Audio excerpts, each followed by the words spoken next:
A relationship with the right referral partner could be a game changer for any B2B company. So what if you could reverse engineer these relationships at a moment's notice? Start a podcast, invite potential referral partners to be guests on your show, and grow your referral network faster than ever. Learn more at sweetfishmedia.com.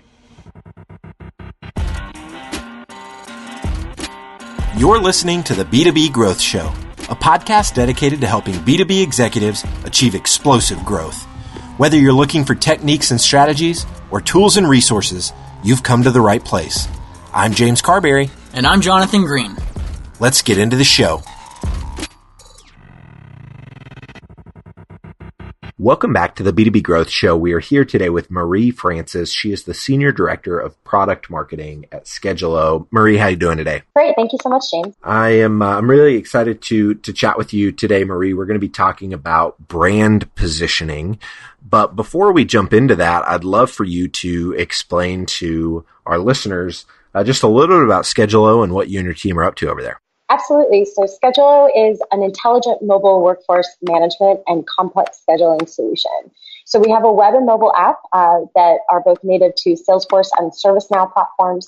And we do is help enterprises intelligently schedule, dispatch, and track jobs in the field with real-time visibility and communication so that your mobile operation is not only more efficient, but is actually delivering the customer experience and customer journey that is so critical to your brand promise. I love it. And so Marie, as we were talking offline, we're trying to, sorting through what we wanted to talk about, and brand positioning was something that was very top of mind for you. Why do you think brand positioning is something that needs to be talked about amongst B2B marketers more?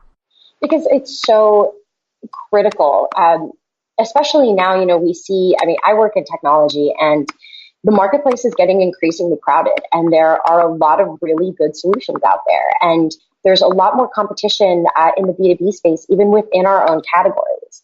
And so having that brand differentiation, buyers are getting smarter and they know what they're looking for. They know what they're looking for really well. So a lot of products have a lot of overlapping functionality.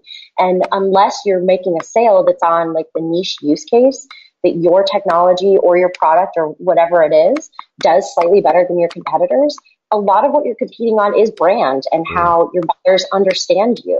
Yep. And also whether it comes down to like their choice of whether or not they like you and like whether they feel that you understand them. No. What I've seen so much, I've run win-loss for companies before, and I try to spend a lot of time talking to people, talking to customers, not just about how they use products, but about how they decide what they want. And a lot of it comes down to, I felt you understood me.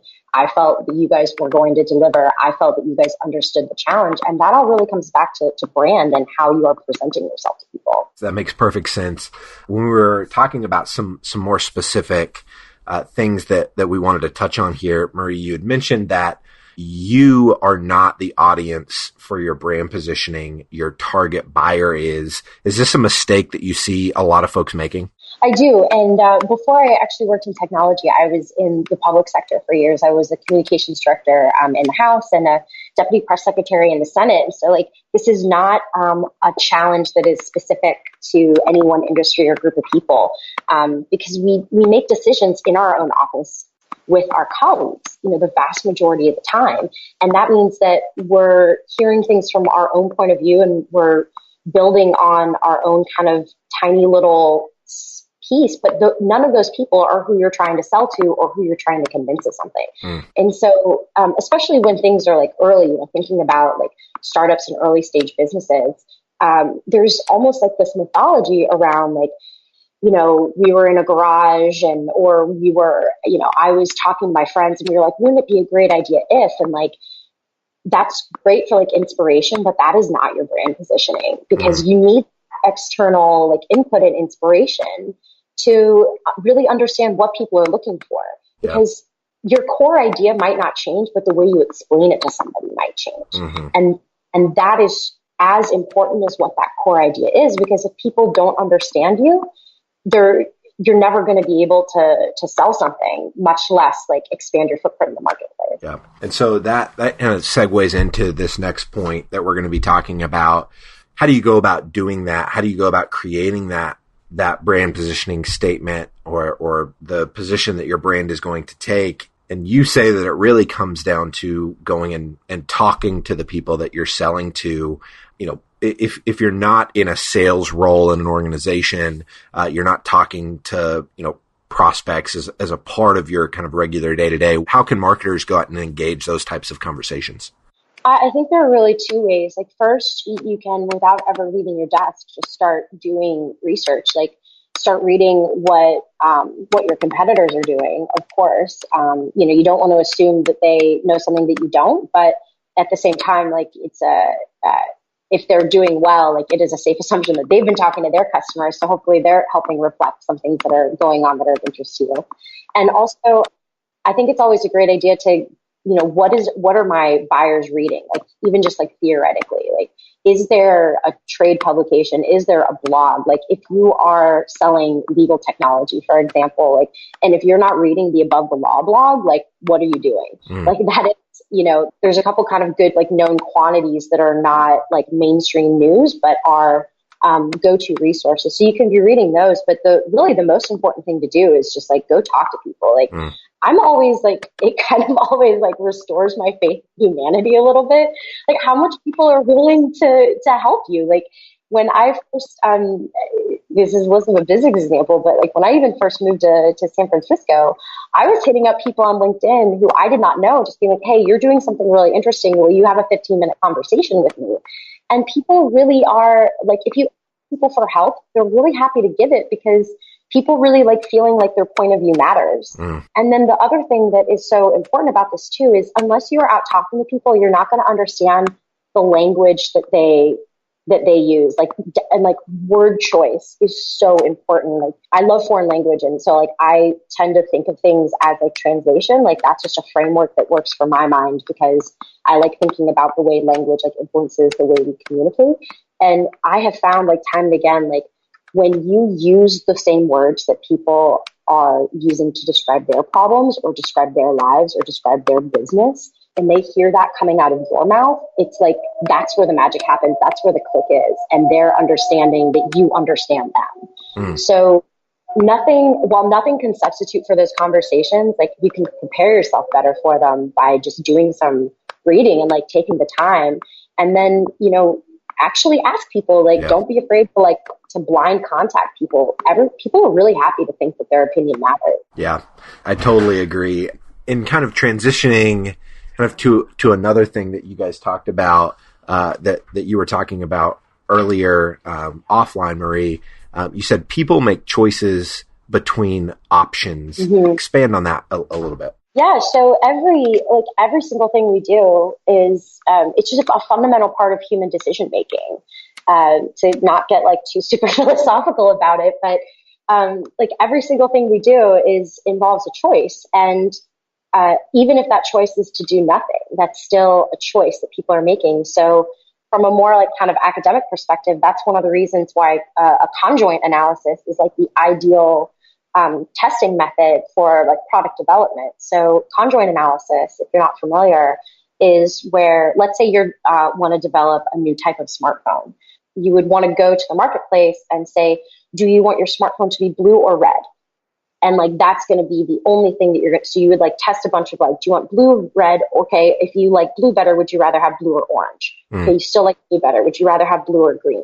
And so, because everything is always a choice. Got it. Nobody's making decisions like in a vacuum. And so, I try to remember like, okay, like what's my kind of mini conjoint analysis here? If I describe our brand as being, I'll use Skedulo as an example, the intelligent mobile workforce management solution, what am I intrinsically choosing like not to describe it as in that case? Okay. Everything's always a choice. So you have to remember that, like, and it kind of gets back to the, like, it's not about you, it's about your target buyer. Because if you're thinking their choices, that's going to help you remember like that it's not about you. Because what happens and what's so easy to do is like we come up with these like beautifully worded statements that we're so excited about because it's exactly what we're trying to say. But that doesn't mean that it's like what people are going to hear. Got it. It's just one of the things that's so interesting to me about like the like brand positioning and overall is there's such a huge gap between how frequently these people like think that we're being understood and how much we actually are understood. And so if you remember, like someone is making a choice between my product and someone else's, and my offering and my brand and someone else's, it's going to help you like better determine what is that thing I need to say to make sure that I am being understood to the person who I care about. Got it. One thing that, because we're in the process right now, Marie, of trying to reposition, what we sell and who we sell it to. And the thing that I'm struggling with is there's the brand positioning statement that explains kind of what we do. And then I've found it difficult to explain, what we do and the pain that it solves, or like maybe explaining what we do in a way that it really presses into the pain that someone experiences. What are your thoughts on incorporating the buyer's pain into that positioning statement? Oh, it's vital. I mean, the whole point is that you're solving a pain, right? Because if you're not solving a problem, you're not offering value. Yeah. And even if that, let's say you're talking about an entertainment product, then the pain that you're solving is being bored or being insufficiently entertained.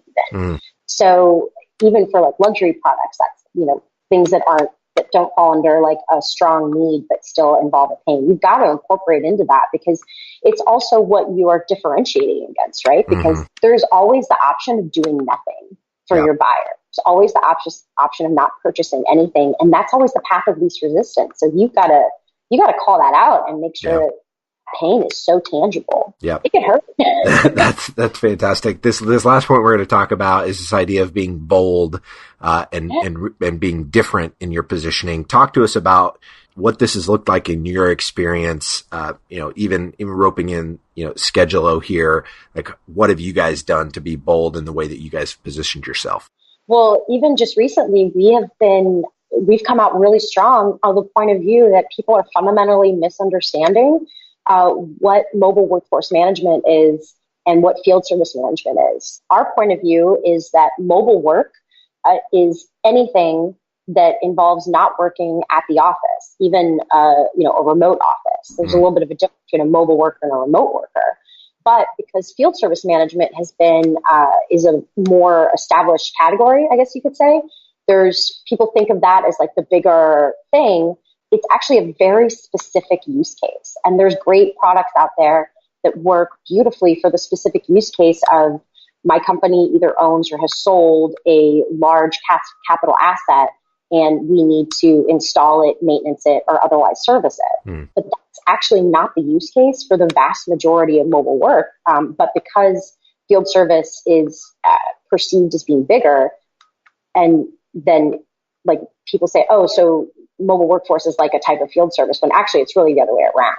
And so even though, we're talking about a lot of the same things, like I want to go back to the notion of like language and using your buyer's language. Our buyers talk about their field employees, even though if, I'm going to get academic about it, like I wouldn't call them field service technicians, but that's what they call them because that's the established language. So of course, we're going to talk to them about their field service technicians and then help them understand why, even though you're calling this person a field service technician, what they're doing is not field service. And that's not the use case that you're talking about. But I'm going to do it in your language, and I'm going to bring in this bigger idea of as your business grows and your use cases change, because your primary business model is around mobile work, you're going to need something that does more than the use case that connects you to your ERP and helps you manage the asset. You need to manage your human resources. Got it. And it's HR, it's your mobile workforce. So that's kind of how we approach it. And that is really boldly different than what else is going on in the marketplace. It even is quite contrary to the way analysts frame things. And we've been really explicit about it. Say, hey, like, you guys are talking about this backwards. Like, field service is a use case of mobile work, not the other way around. I love it. I love it. Thanks for sharing that example, Marie. This has been fantastic. If there's somebody listening, they want to stay connected with you or they want to learn more about Skedulo, what's the best way for them to go about doing both of those things? You're welcome to email me at mfrancis@skedulo.com, and you should check out our website at skedulo.com. That's SKEDULO. And always happy to tell you more about the great work we're doing here. Like, I feel like I kind of stumbled across a prize here. Like, we have this is like a great company. I was just like interviewing a bunch of our customers last week. I'm like, what's your favorite thing about Skedulo? And almost universally, they're like, the people here are fantastic. That's awesome. Like, the product works and the people are amazing. And I was like, I couldn't have scripted that better. So, I'm always happy to tell people more about this. Well, awesome, Marie. Well, thank you so much for your time. This has been incredible. So I really appreciate it. Thank you so much, James. I appreciate you having me. If you're a B2B marketer, we want to feature you on sites like Huffington Post, Social Media Examiner, and Chief Marketer. Every week, we send out a question related to B2B marketing. We use the responses to those questions to fuel the content we write for really popular websites. So head over to sweetfishmedia.com/questions and sign up today. Thank you so much for listening. Until next time.